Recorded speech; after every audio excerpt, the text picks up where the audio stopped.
एक गांव के अंदर एक पिता कई दिनों तक अपनी बेटी के साथ करता रहा रेप और जब खुलासा होता है तो उसकी बेटी को अपनी जान गंवानी पड़ जाती है। आखिर ऐसा क्या हुआ था, इस घटना के पीछे की सच्चाई को जानने के लिए आप हमारे वीडियो को अंत तक जरूर देखिएगा। नमस्कार, मैं हूं सुरेश कुमार और तिरछी बात चैनल में आपका स्वागत है। दोस्तों, यह घटना है महाराष्ट्र के पुणे के एक गांव की, जो गांव आपको स्क्रीन पर दिखाई दे रहा होगा। उसको हम कह नहीं सकते, थोड़ा सा गलत लगता है। तो दोस्तों, इस गाँव की यह घटना है जहाँ पर एक हीरालाल नाम का व्यक्ति उस इलाके में रहा करता था और हीरालाल पीछे से बिहार के समस्तीपुर का है। वह वहां आकर जॉब किया करता है, नौकरी, और फिर नौकरी करते करते उसकी मुलाकात एक अर्पिता नाम की औरत से होती है।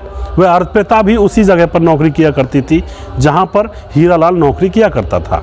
अर्पिता का भी पति मर चुका था, हीरालाल की भी कोई पत्नी नहीं थी। दोनों में मेलजोल बढ़ता है। दोनों फैसला ले लेते हैं कि हम दोनों एक दूसरे के साथ शादी कर लेते हैं और फिर आने वाला जीवन हमारा अच्छे से कट जाएगा। तभी क्या होता है, हीरालाल को उसकी प्रेमिका अर्पिता बताती है कि उसकी दो बेटियां हैं। एक बड़ी बेटी है जो 15 साल की है जिसका नाम सुमन है, एक छोटी बेटी है जो 12 साल की है जिसका नाम मालती है। अगर तुम उनको अपनी बेटी के रूप में स्वीकार करो तो मैं तुमसे शादी कर सकती हूँ। तो दोस्तों, यहाँ पर जो हीरालाल होता है वह अर्पिता से कह देता है कि हाँ, क्यों नहीं, वह मेरी बेटी ही हैं। जब वह तुम्हारी बच्ची हैं, मैं उनको अपनी बेटी के रूप में स्वीकार करता हूँ। अब दोस्तों, उनकी शादी हो जाती है और दोनों एक जगह पर रहने लगते हैं। धीरे धीरे कुछ समय गुजरता है तो हीरालाल को कुछ शराब पीने की लत थी पहले से ही, तो वह शराब के नशे में चूर रहा करता है। कमा कर भी लाता है, ऐसी बात नहीं है, कुछ पैसे अपने घर पर अपनी पत्नी को भी देता है, बच्चों का भी गुजारा अच्छे से कर रहा है। और वह एक मोटरसाइकिल खरीदता है क्योंकि उसकी बेटियों को स्कूल जाने में परेशानी होती थी। तो अपनी बेटियों को मोटरसाइकिल पर बैठाता और उनसे कहता कि दोनों तरफ पैर करके बैठो। उनको स्कूल छोड़ने के लिए भी जाया करता था। यानी कि पूरा डेडिकेशन वह लड़कियों के प्रति दिखा रहा था उस औरत को, अर्पिता को। अब क्या होता है, कुछ समय गुजरने के बाद दोस्तों, जो हीरालाल की पत्नी बनती है अर्पिता, वह बीमार हो जाती है। और बीमार होने के बाद क्या होता है, उसको हीरालाल हॉस्पिटल में एडमिट करवाता है। जैसे ही वह हॉस्पिटल में एडमिट करवा दी जाती है तो डॉक्टर कहते हैं कि इसको यहीं पर एडमिट रहना पड़ेगा और इसका खाना पानी यहीं पर दे जाया करो, इसका इलाज थोड़ा सा लंबा चलेगा। अब क्या होता है, अर्पिता का इलाज चलने लगता है और जो उसका पति हीरालाल था वह उसके लिए खाना वगैरह तैयार करके उसको वहीं पर खिला आता था हॉस्पिटल के अंदर। और फिर उसके बाद वह अपने घर पर आकर बेटियों के पास सो जाया करता था। उसको शराब पीने की लत पहले से ही थी, तो अब जब पत्नी हॉस्पिटल में है तो उसके ऊपर कंट्रोल भी नहीं था, कोई कहने वाला भी नहीं था। अब वह उधर से जब हॉस्पिटल में अपनी पत्नी को खाना वगैरह देकर आता था तो उधर से ही शराब की बोतल खरीद लाया करता था। शराब पीने के बाद वह अपने घर में अपनी बेटियों के पास घुसा करता था। उसकी दोनों बेटियां एक दिन सो रही थी तो शराब पीकर वह अपनी बड़ी बेटी के पास में सो जाता है और सोते सोते उसके साथ ऐसी गंदी अश्लील हरकत करने लगता है कि जो कि एक पिता को शोभा नहीं देती है। वह उसके साथ गंदी हरकत करता है और फिर उसकी जो बेटी होती है, बड़ी बेटी सुमन, वह उसका विरोध करती है तो वह उसके मुंह को दबा लेता है और उसके साथ ज़बरदस्ती रेप कर देता है। रेप करने के बाद अब वह उससे कहता है, सुमन से, कि अगर यह बात तुमने किसी से भी कही तो मैं तुम्हें जान से मार दूंगा और तुम्हारी माँ को भी जान से मार दूंगा। दोस्तों, वह लड़की चुप लगा जाती है, किसी से कुछ नहीं कहती है, लेकिन अपनी छोटी बहन से वह कह देती है और उससे भी ये कहती है किसी और से मत कहना। अब क्या होता है, धीरे धीरे अब रोज़ शराब पी कर आता और रोज़ अपनी बड़ी बेटी के साथ वह यही कृत्य करता बार बार।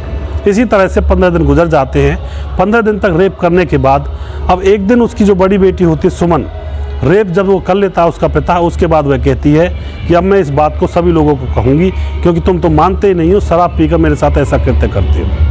दोस्तों, इस पर वह गर्म हो जाता है और फिर अपनी बेटी को मारने लगता है। छोटी बेटी बाहर थी, वह बाहर से चीखने चिल्लाने की आवाज़ सुन रही थी और ज़ोर ज़ोर से चिल्ला रही थी, दरवाजे को खोलने के लिए बोल रही थी कि पापा दरवाजे को खोलो, दीदी को मत मारो, मत पीटो। दोस्तों, अब वह दरवाज़ा नहीं खोल रहे थे, उसका पिता उसे बार बार मार रहा था। तभी क्या होता, छोटी बेटी बाहर के लोगों को बताती है तो बाहर के लोग वहाँ पर इकट्ठा होते हैं और दरवाजे को ज़बरदस्ती तोड़ते हैं। तो अंदर की तरफ देखते हैं कि जो बड़ी बेटी सुमन होती है उसके पेट में उसके पिता हीरालाल ने चाकू घोंप दिया था और उसके पेट से खून बह रहा था। दोस्तों, उसके बाद हीरालाल तो वहाँ से फरार हो जाता है। आस पड़ोस के लोग उस बेटी को उठाकर हॉस्पिटल में पहुँचाते हैं और पुलिस के आने से पहले, बयान देने से पहले ही वह लड़की अपने प्राण गंवा देती है, अपना दम तोड़ देती है।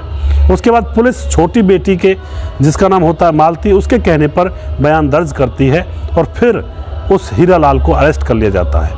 और उसको गिरफ्तार करके उसको जेल में डाल दिया जाता है और अब उसके खिलाफ केस दर्ज कर लिया जाता है। अब वह ज़िंदगी भर जेल में शराब पिए या कुछ भी करे, ज़िंदगी भर आराम से जेल में रहेगा। उधर दोस्तों उसकी पत्नी जो अर्पिता थी वह हॉस्पिटल में पड़ी हुई थी और उसकी बेटी भी अब इस दुनिया से जा चुकी थी, खुद वह बीमार पड़ी थी। तो यहाँ पर जो अर्पिता ने फैसला लिया था शादी करने का, जब उसकी बेटियाँ इतनी बड़ी बड़ी थी, तो यह गलत फैसला था।